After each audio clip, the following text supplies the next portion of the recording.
3 mois avant la tenue du premier tour du scrutin pour l'élection présidentielle, de nombreux citoyens, des politiciens ainsi que des membres de la société civile se posent encore des questions sur l'indépendance de la CENI.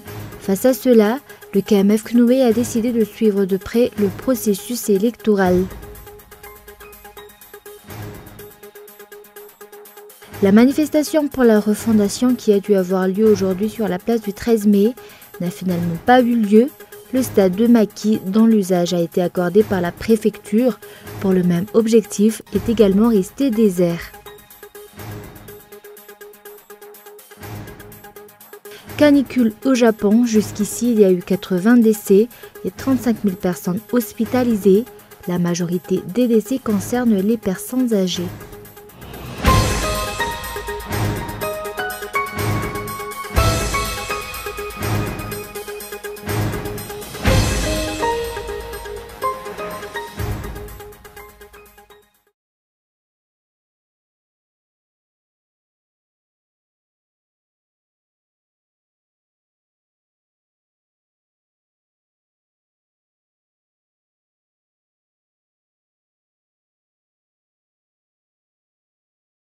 Bonsoir à tous et bienvenue dans cette nouvelle édition du journal en version française sur Cool TV. Elle a eu 3 mois avant la tenue du premier tour du scrutin pour l'élection présidentielle. De nombreux citoyens, des politiciens ainsi que des membres de la société civile se posent encore des questions sur l'indépendance de la CENI. Et face à cela, le KMF Knoé a décidé de suivre de près le processus électoral. Et c'est dans cette optique qu'il a signé un accord de partenariat avec cette commission responsable des élections. Reportage. Au vu de l'élection présidentielle qui approche à grands pas, de nombreux acteurs sociopolitiques se sont portés volontaires pour surveiller le processus électoral. Le Conseil national pour l'organisation des élections, ou KMF Knoé, en fait partie, et décidé de placer un représentant à chaque bureau de vote. Le KMF Knoé, ao anatin'ny fanaraha-mason'ny fifidianana izay ataony, dia tsy mijanona ho manara-maso, dia mijery, dia mangina. Le KMF Knoé ne se contente pas de surveiller, nous surveillons les lois et les éthiques, notamment dans ce processus électoral qui permettent d'instaurer la sérénité et la paix au sein du pays et n'hésitons pas à en parler. Et par rapport à cela, nous considérons que la CENI est le premier interlocuteur. Ary ny eritreretina hoe interlocuteur voalohany tokony resahana dia ny CENI. Le président de la Commission électorale nationale indépendante n'a déclaré qu'une sanction serait appliquée à l'encontre de ceux qui transgresseront les règles lors de la campagne électorale.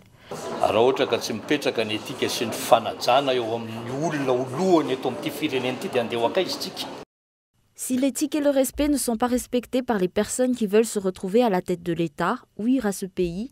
Ensuite, des efforts sont faits afin que les candidats à la prochaine élection signent un protocole qui permettra de régir la campagne électorale. Et enfin, la propagande est régie par une loi. C'est en matière de pré-campagne électorale qu'un problème se pose. Mais je tiens à souligner que nous allons sanctionner toute violation des règlements qui régissent la propagande.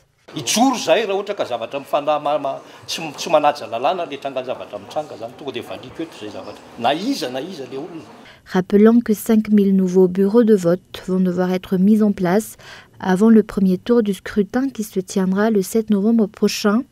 Outre cela, aujourd'hui, le KMF Knoé et la CENI ont signé un accord de partenariat portant sur la surveillance de la prochaine élection afin d'avoir une élection transparente.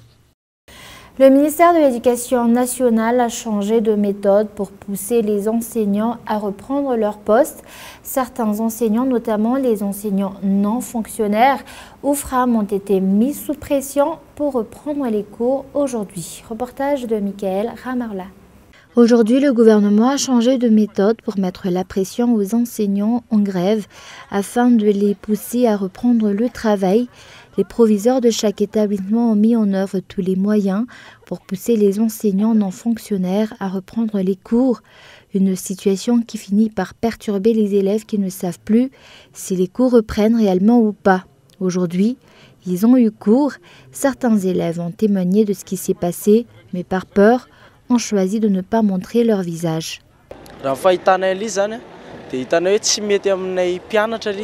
Cette situation ne nous convient pas parce que les professeurs qui donnent cours actuellement sont pour la plupart des professeurs de matières littéraires alors que nous sommes en série C. Qu'en est-il alors de nos matières de base? Nous demandons à l'État de répondre aux besoins réclamés par nos enseignants. Face à cette reprise partielle des cours, l'accès aux établissements scolaires publics ont été interdits aux enseignants qui veulent maintenir la grève. C'était le cas par exemple du lycée moderne Impeflou. Nous sommes censés avoir le droit d'entrer dans nos bureaux. D'autre part, de nombreux élèves sont venus vers nous pour nous demander ce qui se passe réellement.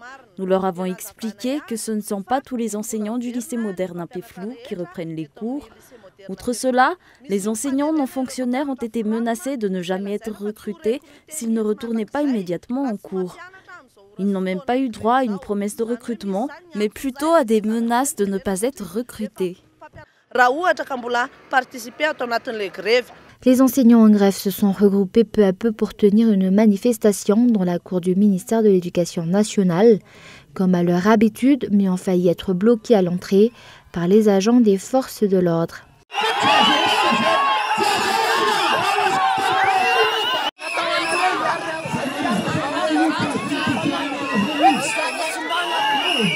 Les revendications des enseignants servent également à alléger les dépenses des parents, d'élèves, dans l'éducation de leurs enfants, d'après les explications. Nous lançons un appel aux parents parce que nos revendications permettront d'alléger les charges financières des parents. Le retour des enseignants non fonctionnaires ne réglera pas le problème. Au contraire, les élèves n'auront pas les connaissances nécessaires pour faire face aux examens et les revendications des enseignants resteront sans retour, ce qui ne favorisera pas les parents d'élèves.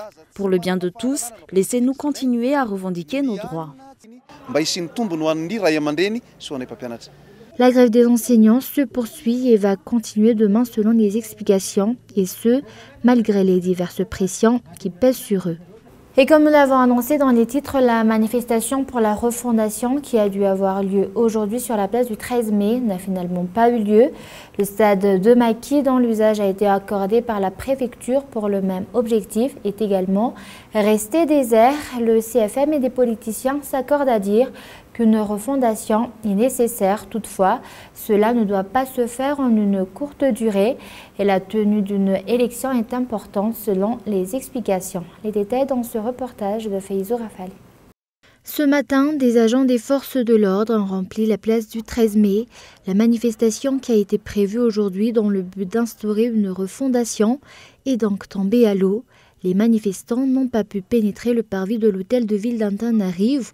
Selon certains politiciens, les leaders de cette manifestation pour la refondation ont pour objectif de perturber le processus électoral et la tenue de la prochaine élection. Cette manifestation ne fait que perturber la population. Une bonne gouvernance demande la tenue d'une élection. Dans le parti Avan, nous ne sommes pas pour cette manifestation. Pour nous, il n'y a que l'élection qui compte. Je ne rejette pas l'idée de la refondation, mais vous n'avez qu'à l'inclure dans votre programme lors de la propagande. C'est bien de penser à une refondation, mais il faut plusieurs années pour mettre cela en place. D'autre part, la refondation d'un pays nécessite du temps. Ce processus passe par plusieurs étapes, d'après le président du Conseil du Fampiava, Anna Malagasy. Une refondation ne doit pas se faire dans la précipitation. Ce processus demande du temps. Il ne s'agit pas seulement d'une question politique, il s'agit également de programmes d'éducation et autres. La décentralisation, par exemple, fait partie de la refondation. C'est pour cela que je dis que cela ne doit pas se faire à la va-vite. Rappelant que la manifestation prévue se tenir aujourd'hui sur la place du 13 mai n'a obtenu ni l'accord de la commune urbaine d'Antananarivo, ni celle de la préfecture. D'autre part, le stade Maki, lui accordé par la préfecture pour cette manifestation, est resté silencieux. Après une rencontre avec la préfecture à Tsimbazaz, les partisans du mouvement pour la refondation de Madagascar, ou HFI, comptent tenir une nouvelle manifestation ce vendredi. Et actualité économique, le commerce du poisson est un secteur d'activité en pleine croissance dans la région d'Analamang et pour cause, le marché du poisson d'eau douce est encore libre. Toutefois, actuellement, le commerce de ce dernier ne suit pas encore les normes dans la région Analamang, notamment en matière d'hygiène. Reportage. Une amélioration des techniques de pêche et d'élevage de poissons, des équipements adéquats à la pisciculture, un soutien aux éleveurs, ce sont en général les garanties du développement du secteur du commerce de poissons. Dans la région d'Analamangue, il y a près de 400 pisciculteurs recensés. Le kilo du poisson d'eau douce est vendu à près de 15 000 ariars. Toutefois, le développement de ce secteur demande encore quelques efforts.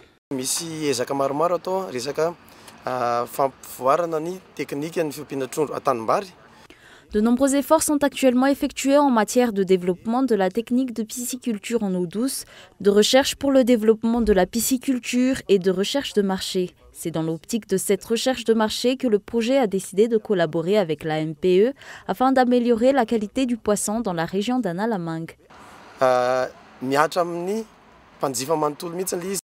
Actuellement, le commerce des poissons ne respecte pas encore les normes, surtout en matière d'hygiène.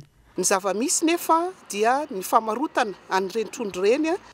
qui se passe actuellement, c'est que le commerce du poisson ne suit pas les normes nécessaires à l'hygiène. Les poissons vendus par terre sous le soleil peuvent rapidement se détériorer et engendrer des problèmes au niveau de la santé de leurs consommateurs. Ainsi, le projet Impine a fait don d'équipements pour améliorer le commerce du poisson dans la région d'Analamangue, à l'exemple de tables, de bidons avec robinet pour nettoyer les matériaux utilisés et se laver les mains, ainsi que de parasols pour protéger les poissons des effets du soleil.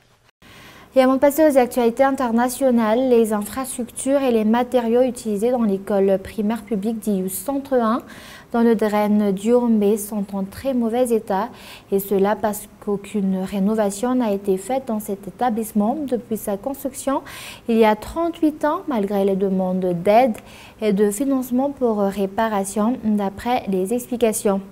Les toits ne sont plus étanches, les tables et les bancs sont en mauvais état.